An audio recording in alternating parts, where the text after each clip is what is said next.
Good evening, everybody. My name is Miguel Hernandez, and I am doing the video for burglary video for criminal law.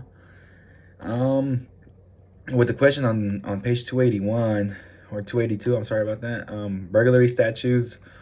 Look up the burglary statute in your jurisdiction. Under the statute, which of the following are dwellings? And then it proceeds to say motorcycle, doghouse, an empty house that is for sale, a tool shed next to a house, a corn crib.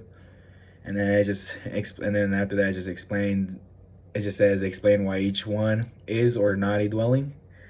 So with some definitions, so here in South Dakota, it's a bit little different because for the motorcycle, it's not a dwelling, as it is a vehicle, not a building, or it's not like a structure. And then also it's always open-handed. It's not like in the car, you know how you could keep things inside.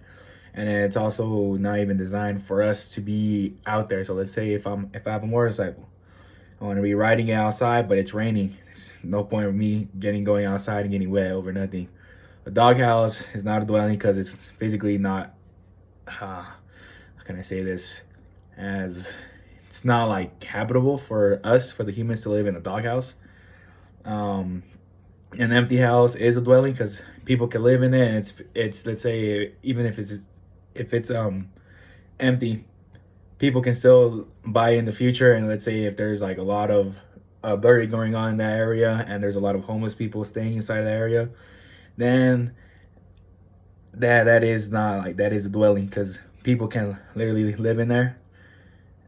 A tool shed next to a house, it may be considered because like there is some property, like some of the homeowner's property in there. So let's say some tools go over $1,000, or might even go even for more. I've been seeing tools go from $1,000 to $10,000 just in one tool shed. $10,000 or $20,000. So this can be part of a dwelling, as long as like the person has some property of their own, like the homeowner has their own things in there. A corn crib is not a dwelling.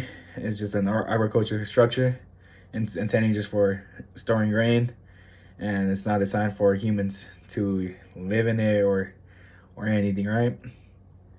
But after that, in order like to investigate a burglary, like I probably follow like a system. So let's say I arrive to the scene, we first got to make a perimeter, secure the scene, and also just start looking at let's say, all right, so this is how they got in.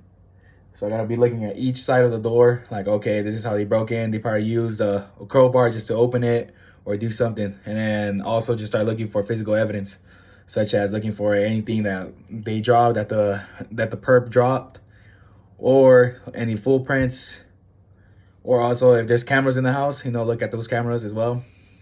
And if there's any witnesses or victims, probably question them and tell them what happened, what did they steal, if they stole anything else, and just start looking at the inventory. So let's say if it's a TV that they stole, start looking at the pawn shops out there, because there's a lot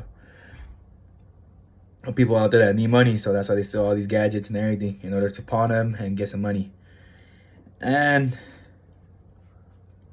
in order for like the questions, I probably just say, was there like a forced entry? What else? Did the crime occur inside or outside the structure? You really gotta explain a lot of things. Other than that, I want to thank you for seeing my video and listening to my video. Thank you. Have a good day.